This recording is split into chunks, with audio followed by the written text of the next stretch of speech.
बच्चों, हम लोग उपसंयोजी यौगिक पढ़ रहे थे, जिसमें हमने पहले से पढ़ लिया है योगात्मक यौगिक या आणविक यौगिक कितने प्रकार के होते हैं और उनमें अंतर क्या है। तो योगात्मक यौगिक दो प्रकार के होते हैं, हम आपको फिर से बता दें, द्विक लवण और जटिल यौगिक या संकर यौगिक या उपसंयोजी यौगिक।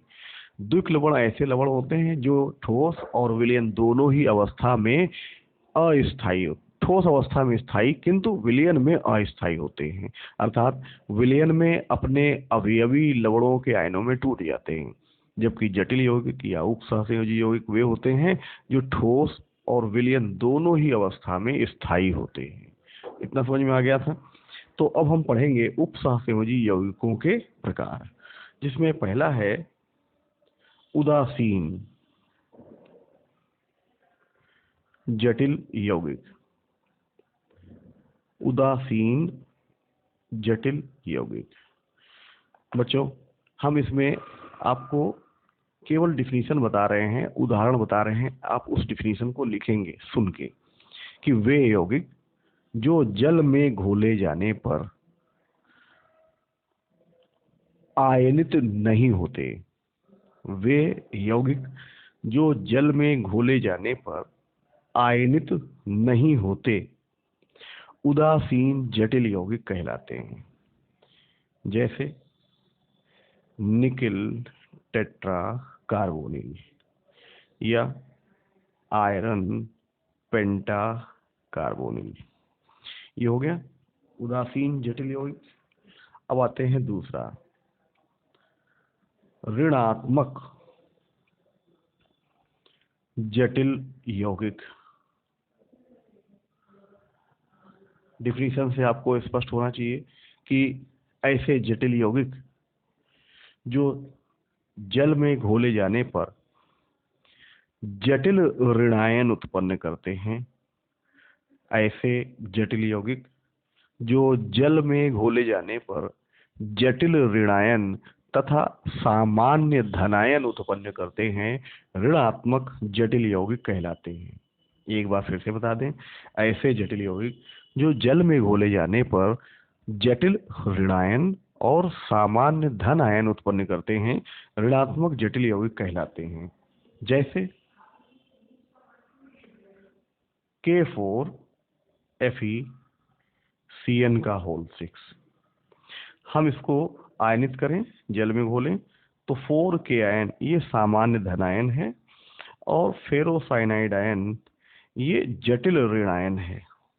ठीक है, तो इसका उदाहरण समझ में आ गया कि वे योगात्मक वे उपसंयोजी यौगिक जो जल में घोले जाने पर जटिल ऋणायन और सामान्य धनायन उत्पन्न करते हैं, ऋणात्मक जटिल यौगिक कहलाते हैं। तीसरा है धनात्मक जटिल यौगिक। धनात्मक जटिल यौगिक, इसकी डिफिनीशन क्या होगी कि वे जटिल यौगिक जो जल में घोले जाने पर जटिल धनायन और सामान्य ऋण आयन उत्पन्न करते हैं, धनात्मक जटिल यौगिक कहलाते हैं। जैसे हमने एक उदाहरण लिया, इसको जल में घोलेंगे तो यहां पर जटिल धनायन क्या बना,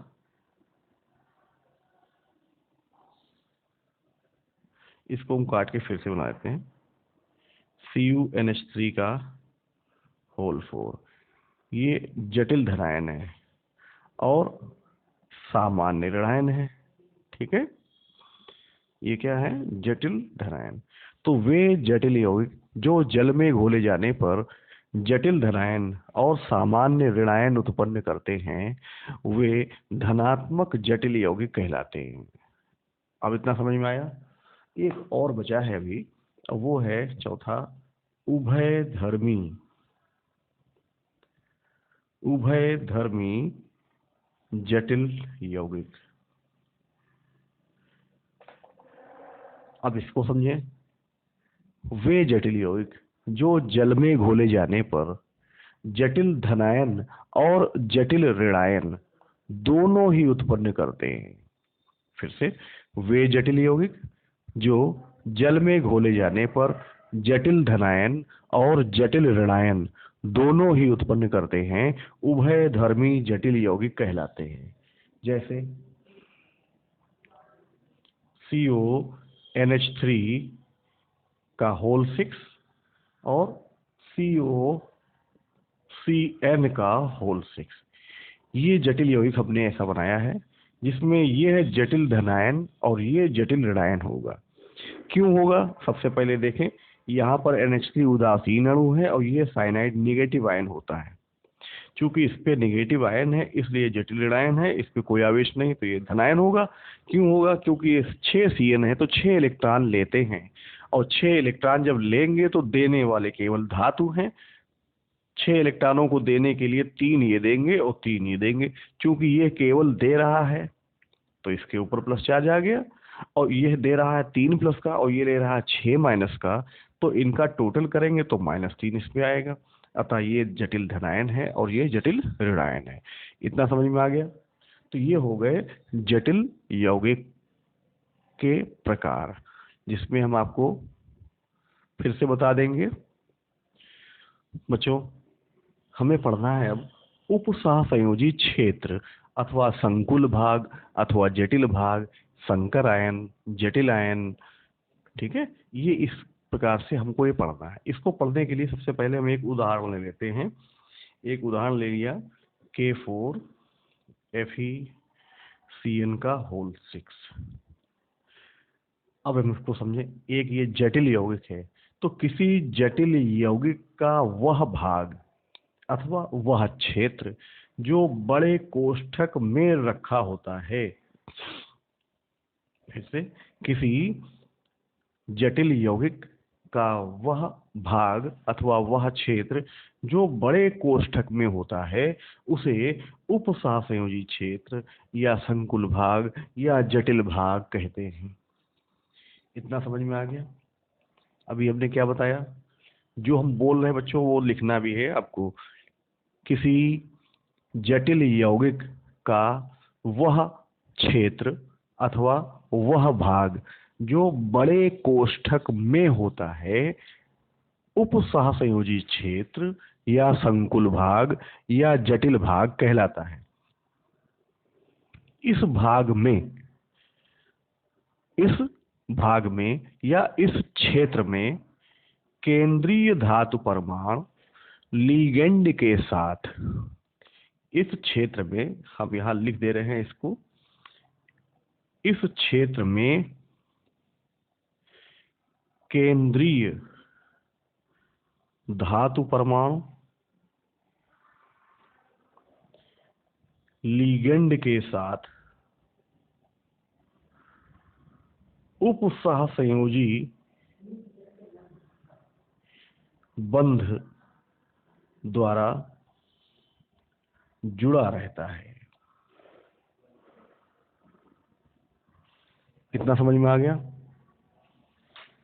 जो अभी हमने बोला, शुरू से बोलते हैं। किसी जटिल यौगिक का वह क्षेत्र अथवा वह भाग जो बड़े कोष्ठक में होता है उसे उपसहसंयोजी क्षेत्र या संकुल भाग या जटिल भाग कहते हैं। इस क्षेत्र में केंद्रीय धातु परमाणु लिगेंड के साथ उपसहसंयोजी बंध बनाता है या उपसहसंयोजी बंध द्वारा जुड़ा रहता है। इतना समझ में आ गया?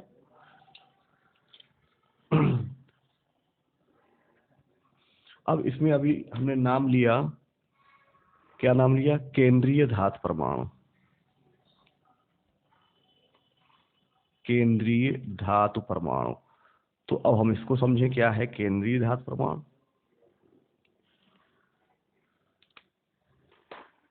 तो हम इसी को उदाहरण को ले लेते हैं, जटिल भाग FeCN का होल 6, या हम इसको इस रूप में भी बना सकते हैं।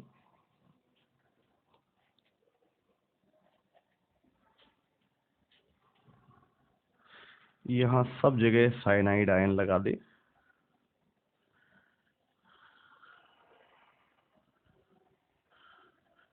ठीक है, और इसके ऊपर 2 प्लस। अब हम इसको डिफिनीशन बता रहे हैं। तो किसी, ये बड़ा ब्रैकेट है, बड़ा ब्रैकेट है, तो किसी उप सहसंयोजी क्षेत्र का वह भाग जो किसी उप सहसंयोजी क्षेत्र का वह भाग जो लिगेंडों के साथ उप सहसंयोजी बंध द्वारा जुड़ा रहता है। किसी उप सहसंयोजी बंध का वह भाग जो लिगेंडों के साथ उप सहसंयोजी बंध द्वारा जुड़ा रहता है और इस बंध में वह इलेक्ट्रॉन युग्म ग्राही का कार्य, अर्थात इस बंध में वह लुईस अम्ल का कार्य करता है, केंद्रीय धातु परमाणु कहलाता है। एक बार फिर से हम स्पष्ट कर रहे हैं, ध्यान से देखिएगा।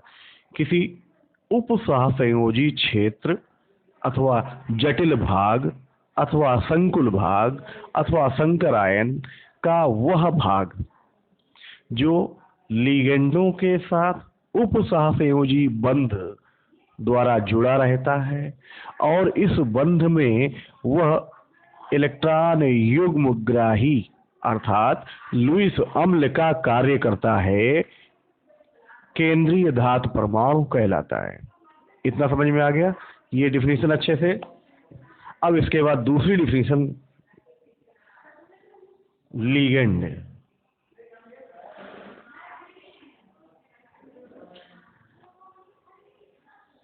अब बच्चों इस लिगेंड के बारे में समझिए।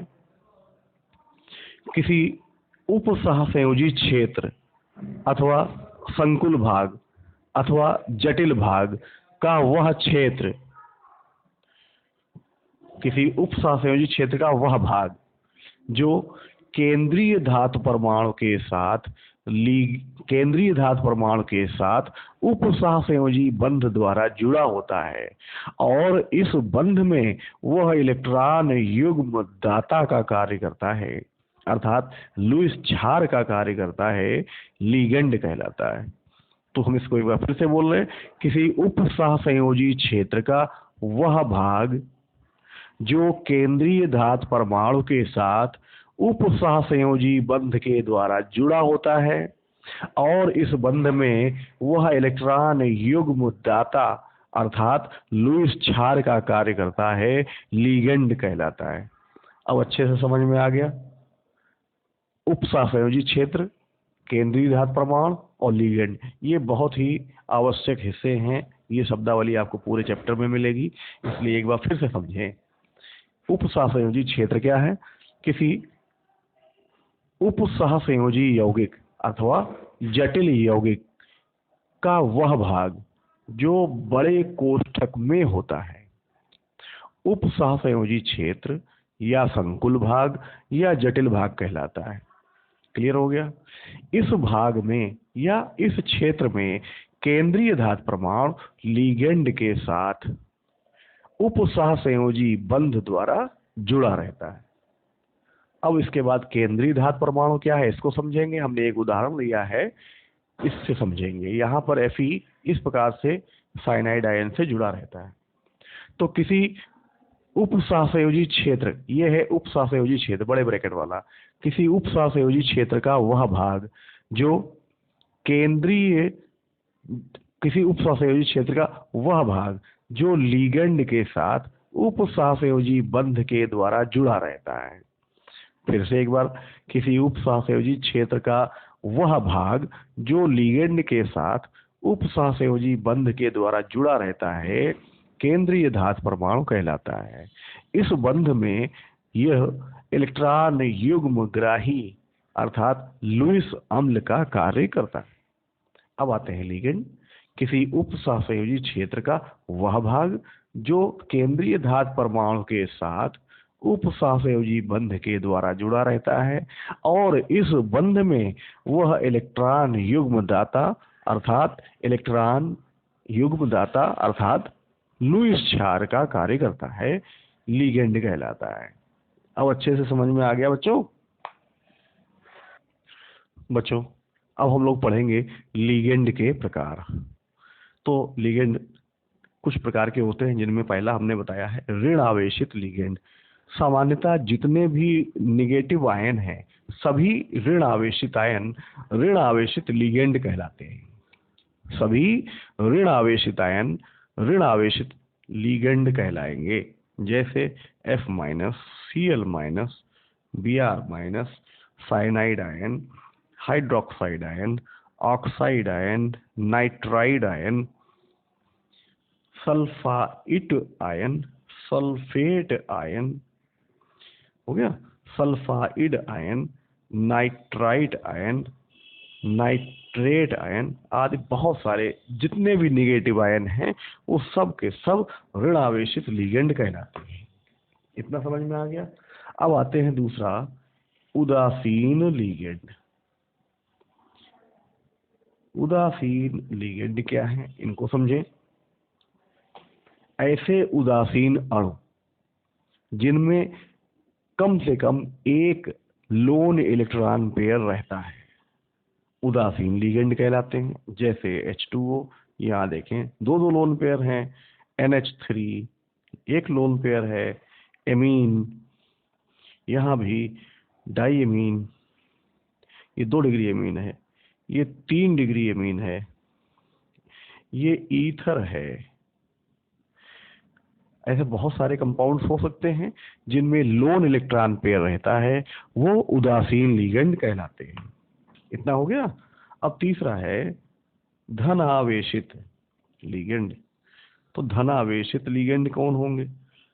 एक तो धन आवेशित लिगेंड, उन पे इलेक्ट्रॉनों की कमी पहले से ही होती है तभी तो धनायन है, और फिर उस पर वो इलेक्ट्रॉन युग्म दान करे, क्योंकि इलेक्ट्रॉन युग्म दाता ही लिगेंड कहलाता है।